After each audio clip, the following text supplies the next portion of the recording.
अपने चलतन आज लगी अनभल काहुक कीन। केही अघये कहीं बार मही दैव दुसह दुख दिन। सखी मैं आज तक याद नहीं कर रही हूं, अपने चलते मैंने किसी को दुख नहीं दिया, किसी को दुख नहीं दिया। पर कौन सा पाप था कि विधाता मुझको ये कहीं बार में सारा दुख दे दिया? किस औघ से, किस पाप से दुख दिया? अरे तुमको दुख क्या होने वाला? केवल कल्पना है। मंथरा के बातों का ऐसा अमिट प्रभाव हो गया उस पर कि वो सोचने लगी, काहे को भगवान उसको दुख देने जाए, मतलब राम और दशरथ जी या कौशल्या जी, लेकिन इस तरह से फालतू सोचने लगी, किस पाप से हमको दुख दिया जा रहा है। फिर निश्चय सुनाती है, सुनो सुनो मंथरा। नैहर जन्म भरब बरु जाई, जियत न करब सेवती सेवकाई। मैं यहां नहीं रहूंगी, अगर मुझे कौशल्या की दास्ता करनी पड़ेगी तो मैं यहां नहीं रहूंगी। नैहर जन्म भरब, भर मैंने पूरा करूंगी, मैं जा करके अपने जिंदगी को अपने भाई और बाप के यहां पूरा कर दूंगी, लेकिन जियतन करब सवत सेवकाई, मैं जीते जी कौशल्या की सेवा नहीं कर सकती। कौन सेवा करा रहा है उसे? केवल मंथरा की बात है, वस्तु स्थिति कुछ और है। लेकिन इस तरह से कोई व्यक्ति प्रभावित हो जाता है तो अपने विषय में या दूसरे के विषय में दुर्भावना करता है, अपने को अभागा मानने लगता है। नैहर जन्म भरब बर जाई, जा करके नैहर में जन्म बिता दूंगी, लेकिन जियतन करब सेवत सेवकाई, जीते जी सवत की सेवा नहीं करूंगी। अरिबस दैव जियावत जाही, मरण नीक तही जीवन चाही। किसी दुश्मन के, शत्रु के बस में यदि जीना पड़े ना, तो उससे मर जाना अच्छा है। मैं मर जाऊंगी, कौशल्या की सेवा नहीं कर सकती। सुन रहे थे ना, शुरू में कहा गया कि किसी गलत व्यक्ति की बात को नहीं सुनना चाहिए। कई पहले उसको डांट रही थी, घरफोरी कह रही थी, अब देखिए क्या। कहां राजा दशरथ इतना प्रेम करते हैं उससे, और कौशल्या जी बिल्कुल बहन जैसी मानती है, खास बहन जैसी मानती थी। राम तो बहुत प्रेम करते थे। वो स्वयं ही कह रही है कि मुंह पर करहि स्नेह विषेखी, मैं करी प्रीति परीक्षा। देखिए आज राम को, दशरथ महाराज को, कौशल्या को अपना शत्रु समझने लगी, तो बातों के ही प्रभाव से ना। इसलिए जीवन में सुनना ही मुख्य चीज है, पर शास्त्र सुनना चाहिए, महान पुरुषों के, राजाओं के चरित्र सुनना चाहिए जो पहले बीत गए हैं, पूर्वेशाम। भगवान कृष्ण सुनते थे।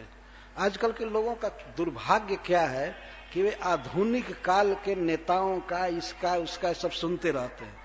ये अखबार पढ़ो, टीवी देखो, ये, और जीवन नरक में चला जाता है। उस तरह की मानसिकता बनती है। लोगों को फुर्सत नहीं है कि वे शास्त्र पढ़े। राम के विषय में सुनते हैं, बक्सर में जब गए थे विश्वामित्र जी के पास, तो कहत कथा इतिहास पुरानी, रुचि रजनी जुग जाम सिरानी। इतिहास और पुराण, श्रीमद् भागवत की कथा सुनते सुनते आधी रात बीत गई। जुग जाम, 2 याम, 1 याम 3 घंटे का होता है। अगर 6 बजे सूर्यास्त हुआ होगा तो 12 बज गया कथा पुराण सुनते सुनते। और अब के नालायकों का जीवन टीवी अखबार पढ़ते जा रहा है। कहां से जीवन में उन्नति आएगी? क्या गुण आएगा? केवल दोष दुर्गुण भरेगा वास्तव में। और आधी रात के बाद तब विश्वामित्र जी शयन करने गए। मुनिवर शयन किन्ह तब जाई, और दोनों भाई लगे चरण चापन दो भाई। इसके बाद गुरु जी का चरण दबाने लगे, चापने लगे, अच्छा से प्रेम से कर रहे थे। बार बार मुनि आज्ञा दीनी, रघुबर जाई शयन तब की। बार बार मुनि ने कहा कि अब हो गया, जाओ सो। तब भगवान शयन किए, तो लगभग 1 बज ही गया होगा। 1 घंटे से कम चरण नहीं दबाए होंगे। तो फिर लक्ष्मण जी राम का चरण दबाने लगे। भगवान ने कहा, पुनि पुनि प्रभु कह सो हुताता, पौढ़े उर्धरि पद जल जाता।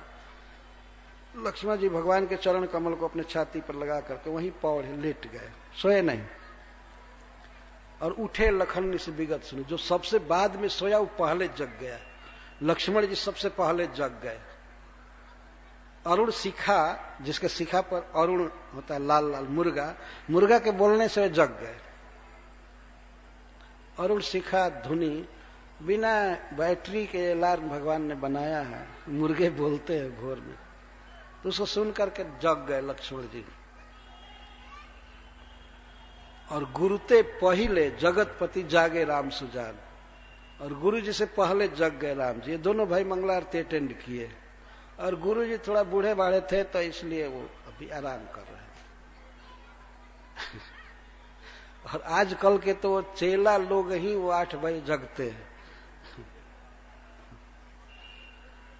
तो जो भी हो, मनुष्य को यदि जीवन में सफलता लाना है, महत्ता लाना है, तो ये सांसारिक चर्चा नहीं सुननी चाहिए, भगवान की बातें सुननी चाहिए। और पूर्व के राजर्षियों की गाथा कितने महान थे, जैसे राजा हरिश्चंद्र या प्रहलाद महाराज, अम्बरीश महाराज, इन सब की गाथाएं हैं, महाराज युधिष्ठिर, उसको सुनने से जीवन अपने आप ऊंचा हो जाता है।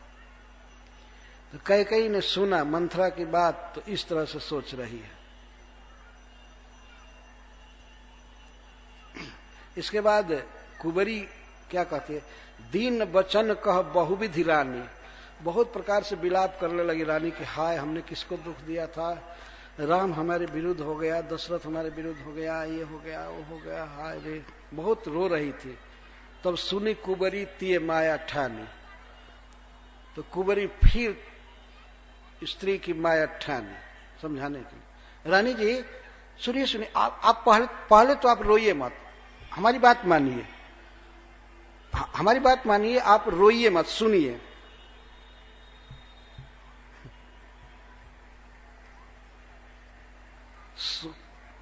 असद कस कहूं मानि मानऊना, अपने मन में इस प्रकार की दुर्भावना करके आप क्यों सुख कर रही हैं।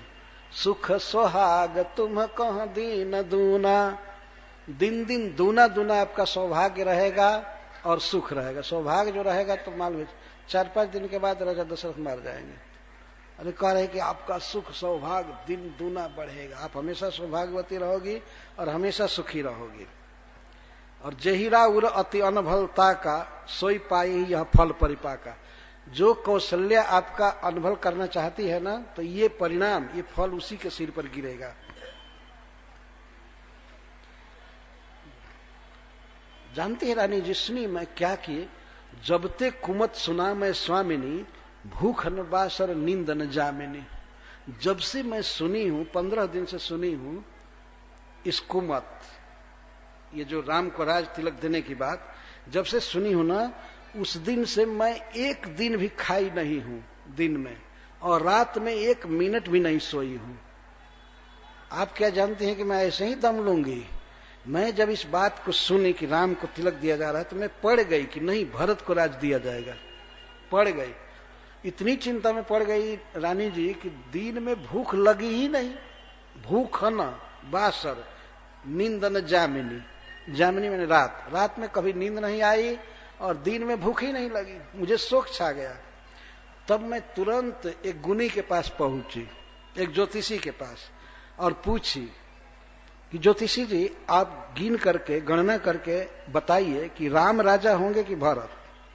तो उस ज्योतिषी ने गिन करके सारा बताया कि भरत राजा होंगे। ये सब झूठ बोल रही है, किसी के पास नहीं गई थी और आज ही सुनी है और कहते कि 15 दिन से खाई नहीं हूं। देखिए इसको कहते हैं तिये माया, इसको कहते हैं स्त्री का नाटक, त्रिया चरित्र। मैं 15 दिन से खाई नहीं हूं इस सुन करके और सोई नहीं हूं, केवल फेर में पड़ी हूं कि कैसे भरत राजा होंगे। जबते कुमत सुना मैं स्वामिनी, भूख न बासर नींद न जामिनी। पूछे गुनी न रेख तिन खांची, गुनियों से पूछी, एक ज्योतिषी से नहीं, बहुत ज्योतिषी से। तो रेखा खींच खींच करके गणना करके वो लोग बताए भरत भुआल हो ही यह साच। सब लोग यही बताया कि भरत राजा होंगे। ये केवल कैकेयी को सांत्वना देने के लिए कह रही है कि खुश हो जाए, इस समय मत रोवे।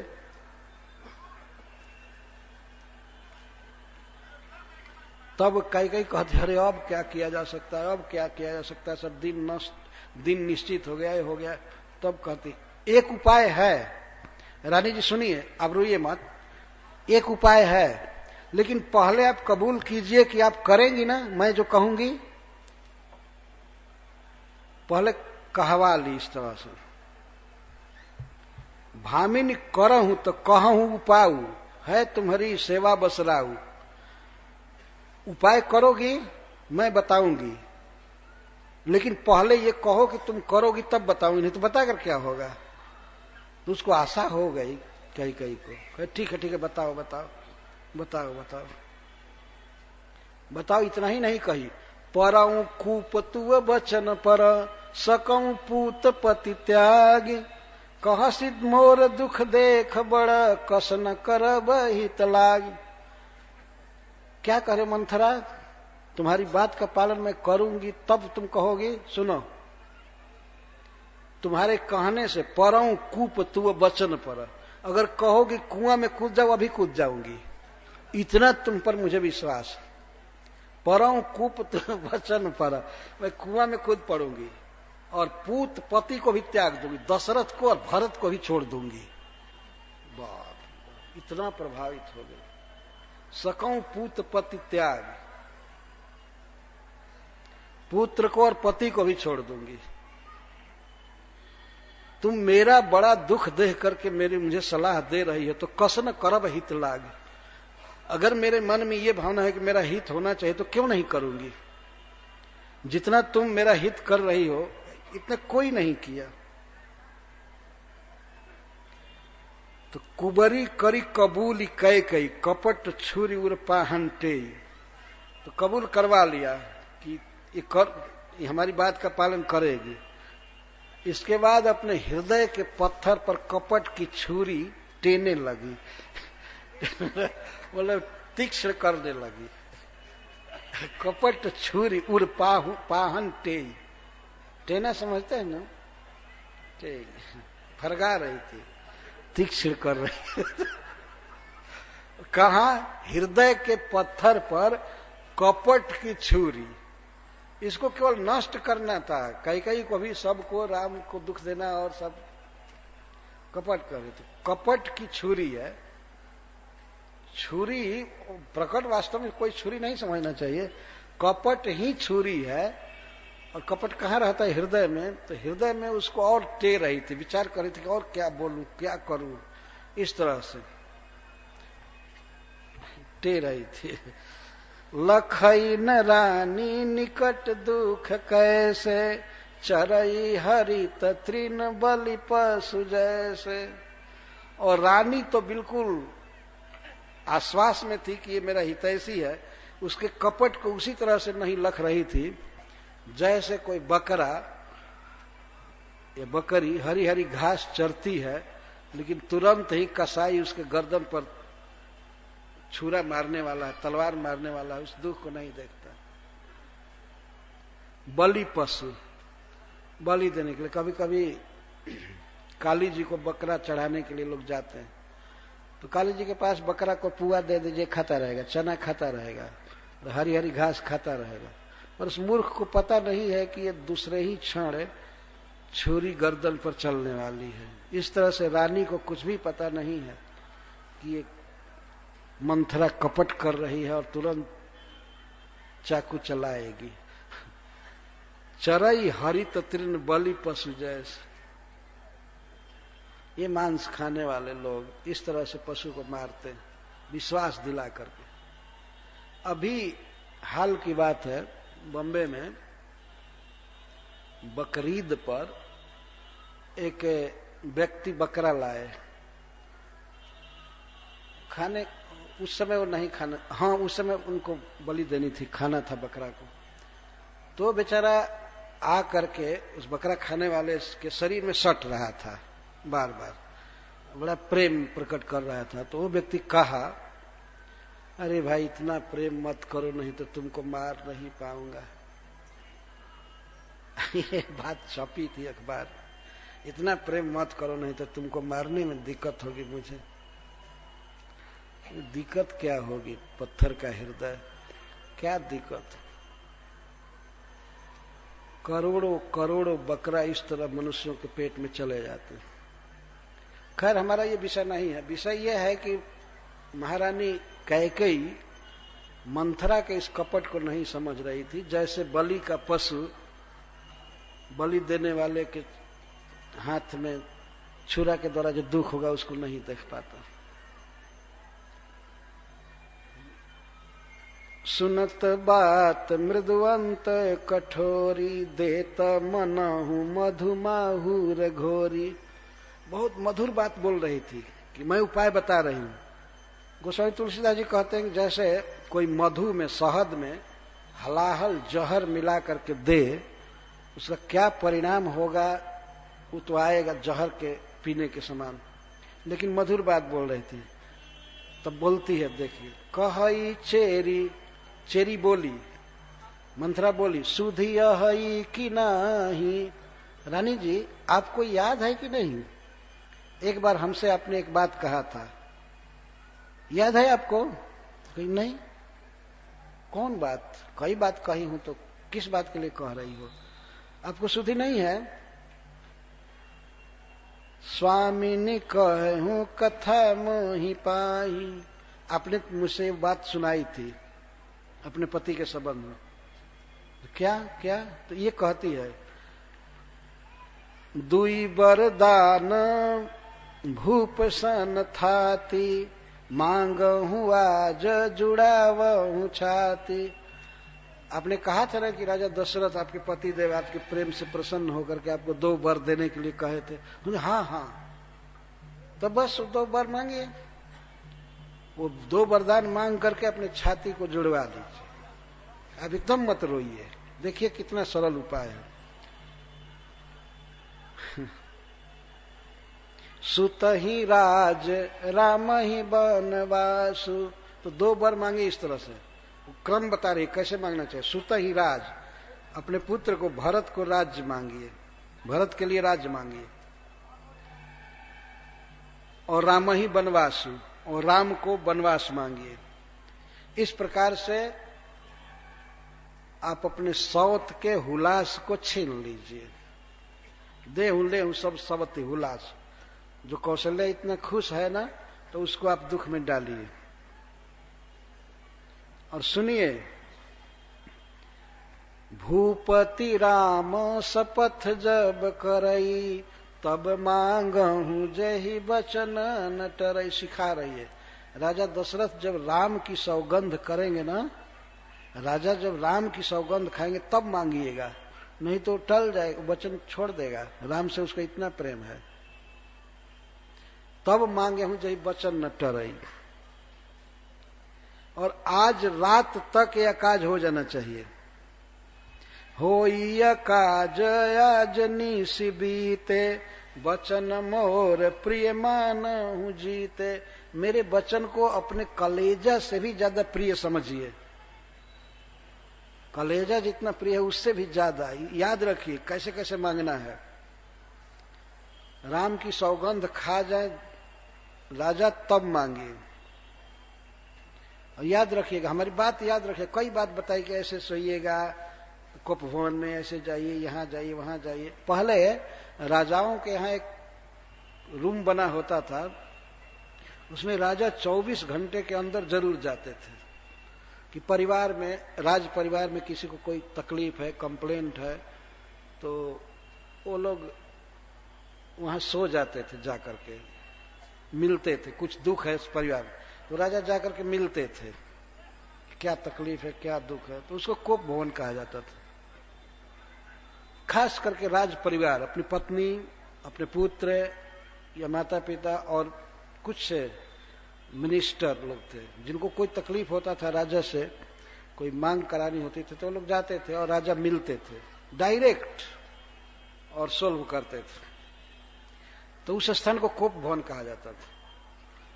तो इसने कहा, बड़े कुघात करी पात किनी, कहसी कोप गृह जाहूं, काज संवारे हूं सजग सब, सहसा जनी पतियाहूं। उसने कहा तुम कोप भवन जाओ और ऐसे करना, राजा पर विश्वास मत करना सहसा, इसी ताक में रहना कि कब राम की शपथ खा रहा है, कब राम की शपथ खा रहा है, तब मांगना। कुबरी ही रानी प्राण प्रिय जानी। अब रानी कैकेयी कुबरी को अपने प्राणों से भी अधिक प्रिय जानने लगी।